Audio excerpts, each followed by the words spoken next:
What I found really difficult in this case was just how meaningless the actions were that led to the murder. The reasoning is beyond words and it sort of escapes any kind of meaning. Usually we can trace a murder to one of three things, either love, money, or jealousy.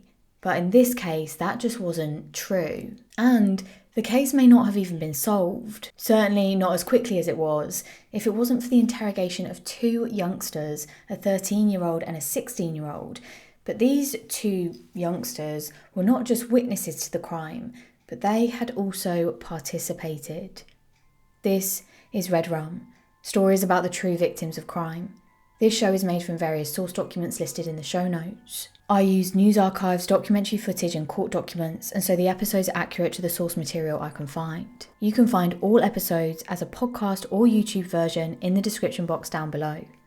Many thanks to our guest writer for their help with this episode. This is a listener suggested case. The person didn't want their name being shared, so I won't say who it was, but you know who you are. And I just wanted to thank you for your suggestion. And I really hope that I've done Shaun the justice that he deserves. It was early one Thursday morning on the 3rd of June 2010 at around 1:30 a.m. that residents in the quiet street of Searby Road in Lincoln, near the upmarket Waitrose supermarket, began to be disturbed by the shouts of "run" and "keep your head down." There was the sound of scuffling and then rapid movement. One of these residents who had woken up went to the bathroom when he'd heard this noise, and on his way back he could still hear something going on, and so before he got to his bedroom he drew back the curtain slightly and looked outside into the darkness, and that's when he could just make out that there were a group of people down below moving about, and then someone shouted, "Leave me alone." After that, everything went quiet and that group of people just disappeared into the darkness and quiet was restored. That resident who had just been woken up assumed that it was perhaps just kids messing about, and so he went back to bed. Shortly after 2 a.m. that morning, however, a 40-year-old man was walking across that grassland area. He was on his way to meet some friends. But before he got there, he saw that there was this man just lying on the ground. He approached the man, he got a little bit closer, and he saw that this man was just lying there, and he was still, but there was a bit of movement, so he could tell this man was alive. It was June, but this is England, so it was pretty cold that early in the morning. And as the man got closer, he could see that this man was sort of drowsy and thought perhaps that he was drunk. He tried to talk to him, but there was no response. And because he could see that this man was obviously breathing, he was alive, he thought that perhaps he was just drunk or he was on drugs and there was nothing really that he would be able to do for him. So he just continued on to go to his friend's house. It was only half an hour later that he returned, and as he walked back along that grassy area, he saw the man was still there, so he went up to him to check in on him again. He tried to get some sense out of him, but when he couldn't, he decided to just leave him there, and he continued his journey home. 2 hours later, at 4:07 a.m, emergency services got a call from a 16-year-old girl. This girl can't be named because of legal reasons, because of her age. As soon as the operator picked up, this girl asked for an ambulance, quote, "I think we just found a dead body." When the ambulance crew arrived, they found a man lying face down on the grass. At the scene, there was this 16-year-old girl who had called the ambulance. There was a 20-year-old male, another 16-year-old male, and a 13-year-old female. The ambulance crew examined the man lying on the ground, but they couldn't find any signs of life, and so he was pronounced dead at 4:15 a.m. And because of that, police were called and they arrived soon after. When the uniformed patrol arrived, they assessed the area and they immediately decided that this looked suspicious. They secured the area, they cordoned it off, and they called into base to ask for the on-duty detective to come out. They then took the names and the phone numbers of all of the witnesses, and they told them that they could go home, but they would be contacted shortly to give witness statements. The police, of course, at this point, didn't know about that 40-year-old man who had just passed by the now dead man on the ground and just left him there. They wouldn't know about that until much later on in the investigation. So for now, those witnesses that had been at the crime scene, they were going to be vital in helping to find out what had happened, at least in the moments after the man had died. The leading theories at that point were that this, of course, could have been some kind of intoxication of drugs or drink. Perhaps it was a mugging gone wrong, or perhaps it was something more sinister. As soon as they could, the police searched the man's body for some identification, but there was nothing. There was no wallet, there was no ID, there wasn't even any keys or a phone on him. But what was in his pocket was a gym fob. And one of the officers at the scene thought that this seemed to fit. The man lying there was obviously physically very fit and healthy, and so that gym fob probably did belong to him, and they hoped that they would be able to trace who he was once they were able to contact the gym in the morning. One of the officers drew closer to the man lying on the ground, and they could see that he had suffered some pretty extensive injuries, suggesting that he'd either been hit by something or by someone. And curiously, the man on the ground wasn't wearing any socks or shoes, and the investigating team thought that this could potentially be some evidence that was nearby. It wasn't with him there, it wasn't on his feet, it wasn't where they could see, and so they widened the search area. They cordoned off a larger area and searched there. And that is when one of the officers shouted. He could see a pair of socks and shoes lying at a junction nearby where the man had been found. And that is when the theory quickly became that this could have been some sort of hit and run. Perhaps the man had been hit by a vehicle. He then staggered off, injured, into that grassland area before just collapsing onto the floor. More crime officers arrived, and while they worked together to find any more evidence that they could, detectives arrived at just after 5 a.m. at the address of those 4 witnesses who had found the body. The address was a flat in Lincoln, and there was 20-year-old Mark Jackson, 16-year-old Jordan O'Rourke, and the 16 and 13-year-old females. They were all just waiting for detectives to arrive and for them to be questioned. There was also another 16-year-old male in the flat who had not been at the scene. As the detectives were taking details, 26-year-old Nicholas Shelbourne, who was the named tenant of the flat, and 16-year-old Daryl Jones, who lodged with Nicholas, came in. They told police that they'd been out looking for a phone box to make a call, as neither of them had any mobile phone credit. It also appeared to the detectives that the men were all staying at the flat either on a permanent basis or as sofa surfers. To complete the forensic analysis, it would be necessary for the 4 people who were at the crime scene to come down to the police station and provide police with their clothes that they'd been wearing when they found the body. And because the 3 who had not been at the scene could have been contaminated by the 4 witnesses, they were also asked to come down as well. After their clothes had been taken for analysis, all 7 gave statements. There had been a number of people in the flat the previous evening, which was pretty normal.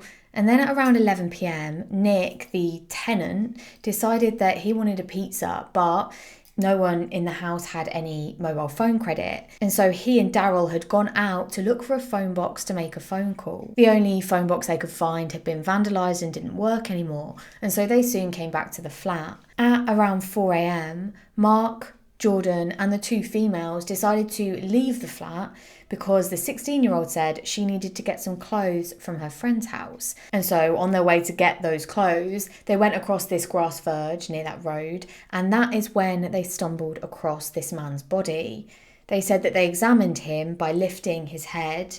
That's when they saw there was blood and bruises, and then the 16-year-old girl decided to call an ambulance. All of them said that they didn't know the victim, they didn't recognise him, they'd never seen him before. By the time these 7 had finished giving their statements and they'd changed into clean clothes, it was mid-morning, and news of the death of that man was out on local media. The 4 were free to go, and they left the police station apparently as the only ones that knew anything about the death of this young man.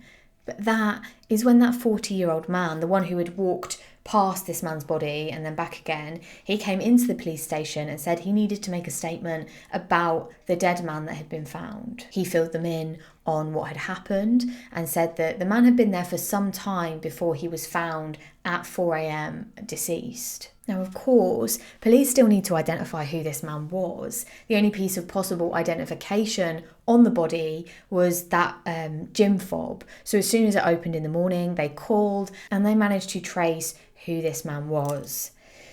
Now, meanwhile, across town, a woman called Sharon Rossington, who was a mother of a 21-year-old boy called Shaun, she was working at a local supermarket.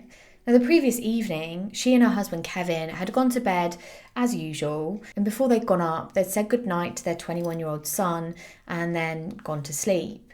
Now, Sharon had woken up the next morning, she'd gotten ready for work, but when she went to check in to look in on her son, she was surprised to see that his bed hadn't been slept in. This was concerning because she knew that Shaun was scared of the dark.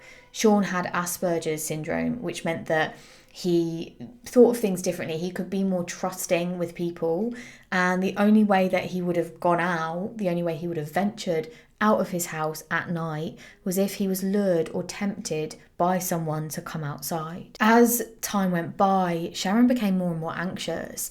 And when she didn't get a call from her son by midday, she decided to leave work early and start a search for him. Just before she was about to leave work, she saw a police car draw up at the supermarket, and she watched as two officers got out and came in, and they asked for her by name. Although the body had yet to be formally identified, the police were quite sure that the dead man found on the grassy area was her son Shaun. Shaun was part of a loving family. He had a brother, Chris, and his two wonderful parents, all of whom he was close to. He was a happy-go-lucky boy who loved cars. When Shaun was 2.5, like many other children at that time, he developed chickenpox. But unlike most other children, he didn't recover very easily. His temperature escalated and he had a seizure where he was frothing at the mouth, his eyes were rolling, and he had a severe fever that continued on. Shaun's parents thought this seizure or fit had affected his mental development because he was eventually diagnosed as having moderate learning difficulties with autistic traits. Like many people with learning disabilities, Shaun was still very much able to go about his daily life, and he was totally aware that people did things very differently from him sometimes. His learning disabilities didn't affect his physical development. In fact, he grew incredibly tall. He was 6'3", and he got himself really fit. He loved being sporty, he loved playing football, and he became known as, quote, the gentle giant. If you met Shaun in the street when he was 15 years old, you would have thought him to be a fully grown man. In some ways, though, mentally, he remained a child. Shaun's learning difficulties were monitored by psychiatrists so that he was able to live as full a life as possible. And by the time he was age 17, he was assessed as a vulnerable, gullible young man who was naive and who also found it difficult to interact both socially and emotionally. In 2009, he was diagnosed with Asperger's syndrome, and he had symptoms such as struggling to form friendships and also not understanding other people's gestures or feelings. And Shaun specifically, he found it difficult to emotionally connect with other people. Perhaps because of this, people found that they could take advantage of him. He was easily led because he wanted to be like other people, and he wouldn't see the consequences of his actions. Sometimes he would make stories up about himself just to appear more like other people around him. And then Shaun met someone who accepted him for who he really was, and he started a relationship with a 19-year-old girl who lived in Lincoln. The confidence this brought led to Shaun becoming more independent. He would be playing football more, he started going to the gym more regularly, and his inherent strength and large stature allowed him to improve his fitness levels quite considerably. Shaun had already been to the gym on the day before he was found dead. He had then gone home, he'd spent time with his mum and dad, as we know, and at the end of the evening, his mum and dad had said good night to him, and then they'd gone up to bed at around 11 p.m. The next morning, when his mum got up and discovered that his bed hadn't been slept in, she of course was confused. We know that Shaun was scared of the dark, so much so that he even slept with the light on. So why he would leave his house in the dark, even if he wanted to go out, it just didn't make any sense. At that point, Sharon had to get to work, and she had expected to hear from Shaun during the course of the morning just to tell her that he was back at home and he was okay. And so that's why she had left. But of course, as we know, it got to lunchtime and she couldn't stop thinking about him and the fact that he hadn't called, and so got her stuff ready to leave. And the police had turned up and told her that he was dead. At about the same time that police were with Shaun's mum, Nicholas, the flat tenant, His mate, Mark, and the 16-year-old girl who called for an ambulance,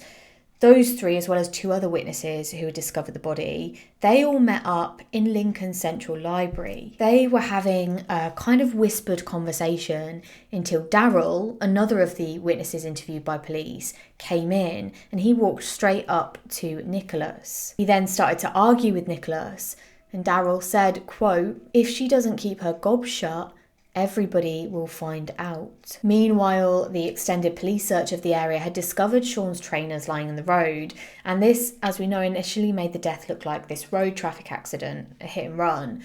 But when Shaun's body had been taken back to have an examination, an autopsy, the pathologist determined that Shaun had in fact been subjected to a physical beating that was so violent and sustained that it had led to him becoming incapacitated. He had many injuries to his face and upper body, but these actually weren't what had killed him. He was still alive after the attack. What had eventually killed him was asphyxiation. He was so incapacitated and unconscious after his beating that his arm had actually blocked his airway, and Shaun had suffocated to death. If an ambulance had been called earlier, then he may well have lived. So if that man who had passed him twice had actually stopped and called for some help, Shaun may well have lived.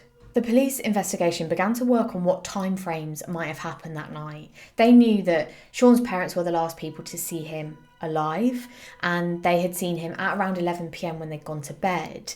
The emergency services had gotten that call from the 16-year-old girl who discovered the body at just after 4 a.m. And with that time frame and the fact that the local man had seen him around 2 a.m, they could narrow down that time of death even more so. They also knew that from Shaun's house to the field where he was found was around a 30 to 35 minute walk, and so police could start to search CCTV from that area, from that journey, to try and find out his movements. Although police couldn't find Shaun's phone, presumably it had been taken by the attackers, they were able to source Shaun's mobile phone activity, and this would tell them what calls he had made and also what calls he had received and who they were from and to. It was this that gave police the first real break they'd had. What they found was that between 1:05 a.m. and the attack on Shaun, so around about 2 a.m, his phone had been used a total of 9 times for texts and 3 times for voice calls, and this was all in the last 18 minutes before Shaun had been found by that man walking past. The calls and texts all involved just one number, and it was pretty clear to police that the person on that phone number that was making the call was making arrangements to meet with Shaun. And that phone number, when the police searched it in their system, they realised that they already knew who that belonged to. It was the same number that had called the ambulance on the morning of the murder. It was the number of that 16-year-old girl, and the police were currently treating her as a helpful witness who had found the body. The same witness who, along with the 6 others involved in the case, had claimed that they had never seen or spoken to Shaun before, claimed that they didn't know who he was. She had clearly lied to police, and this changed the whole focus of the investigation. It actually put this 16-year-old girl and probably these 6 other witnesses at the scene of the crime at the time of the murder. The police immediately tracked down and arrested all 7 of them on suspicion of murder. Once word got out in the local community about who had been detained for the murder, witnesses started to come forward with information that police might have found helpful. There was a person who had overheard Daryl and Nicholas arguing in the library, and so they gave a statement. And there was also Jordan's girlfriend who told police about a text she had from him 2 days earlier. Quote, "I could be getting done for murder. I love you, baby." She'd also heard Daryl say that it was Jordan who had started it and Jordan who had finished it, and that once he'd started, he couldn't, quote, stop himself. Other witnesses came forward and told them that they'd heard the gang bragging about the murder and talking about how they covered it up and what they did to get rid of any incriminating evidence, like the fact that they had bleached their blood-stained shoes and that they destroyed all of the clothes that they were wearing at the time of the murder. The police interviews with the suspects commenced, and to start with, all of them sort of stuck to the story that they'd originally given to the police. They confirmed that that night Nicholas had wanted to get pizza, he'd gone out to find that phone box with Daryl, but it was broken, they'd returned, and then the four of them had supposedly gone out to get this younger girl's clothes, and that's when they come across the body. In light of the evidence that the police were gathering, it was clear to them that this group had made up this story, but they were sticking to it. Despite the evidence the police were gathering, if they continued to deny any involvement in Shaun's death, police would have to just hope that the initial evidence found would be enough to move forward to convince a jury. And then they got a bit of a breakthrough. Under intensive questioning, the 16-year-old boy and the 13-year-old girl told police exactly what had happened that night. And they also told police that Nicholas was the one who told them to stay quiet and lie, otherwise they would, quote, end up getting done. They told police that the gang went out that night knowing that they were going to go and meet Shaun, and they had already decided ahead of this that they were going to give him a beating. They said it was Jordan who had started the attack by smashing a bottle over Shaun's head before punching him and then kicking him. And that is when the others joined in. It's at this point that the 16-year-old boy and the 13-year-old girl decided to run away from the attack that was happening. Now the police had this information, they could tackle the suspects with witness testimony about exactly what had happened, about what they'd done, and as soon as they did this, their stories began to unravel. The group turned on each other, blaming everyone but themselves for the attack. Nicholas maintained his innocence. He said he played no part in the violence and he had tried to help Shaun, whilst Mark said that he tried to stop the attack, full stop, and had even tried to pull Daryl off of Shaun. But there was one thing that the entire group was in agreement with. They said that Daryl was the most violent of all of them. It was him who had suggested the violence, it was him who had carried it out, and he was the one who got the most pleasure from seeing Shaun be in pain. Throughout the questioning, Daryl was the only one who said no comment to every question he was asked. The police managed to access Shaun's Facebook account and they found that he had been in contact with some members of the gang for a period before the attack. As a vulnerable person, naive, impressionable and trusting, it was easy for the gang to get him to meet them. The 7 of them had originally arranged to meet Shaun at a different location, and their plan was to force him to withdraw £100 from a cash machine. But once they were there, they realised that there was CCTV all over the area, and so instead they told him to meet them at that grassy area where he was eventually found. They expected that he would already have that £100 cash on him, and so one of the gang pretended to be a police officer and tried to get the money off of him. But when they found out that he didn't have anything, they decided instead that they would just beat him up and take anything that he had, and all they ended up getting were his cigarettes. On the 3rd of October 2010, so 4 months after the murder, all 7 of the gang were seen at trial at Nottingham Crown Court, and they all pleaded not guilty. The prosecution explained how Shaun had been lured out for the meet and that he was ambushed, struck with that bottle, and then punched and kicked and stamped on until he was unconscious and just left for dead.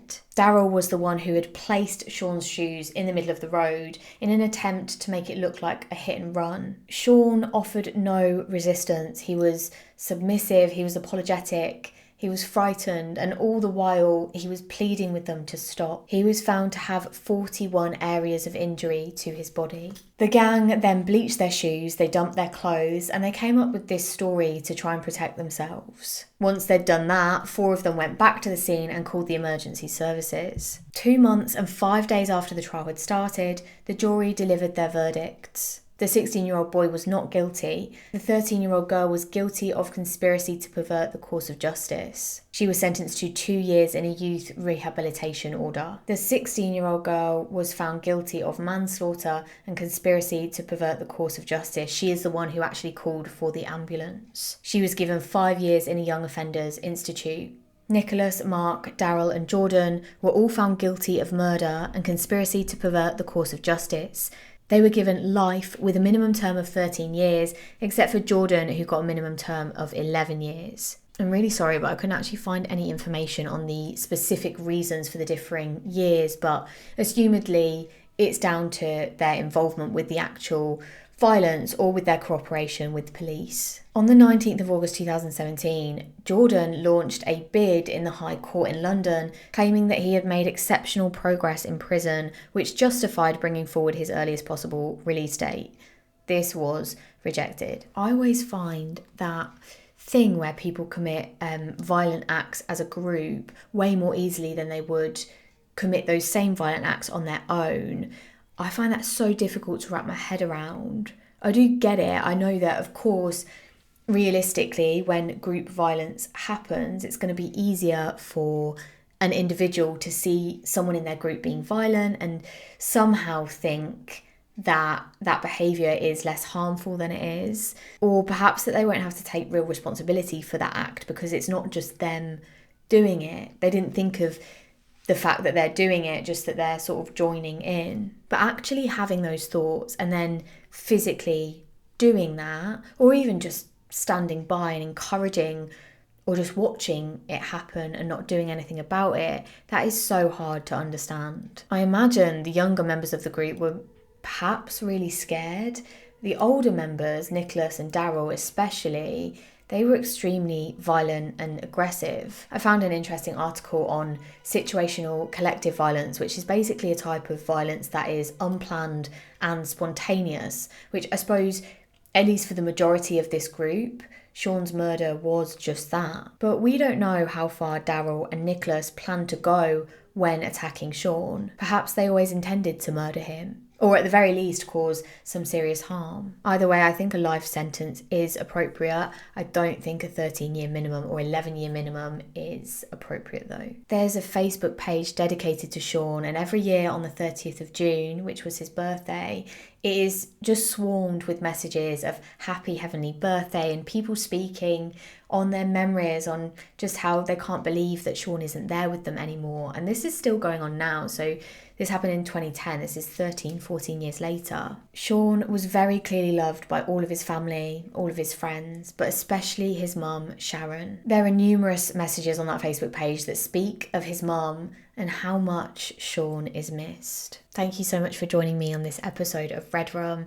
Thank you for the listener case suggestion. If you have any more suggestions, do pop them down below and I will make sure to add them to my list. I'm making my way through them. Also, I'm always really interested in where you're from. I like researching cases by looking at places. So let me know where you're from in the comment box down below and I will have a little look and see if there's a case that I can do that is situated in your area. Other than that, I will see you next week for another episode of Red Rum. Bye.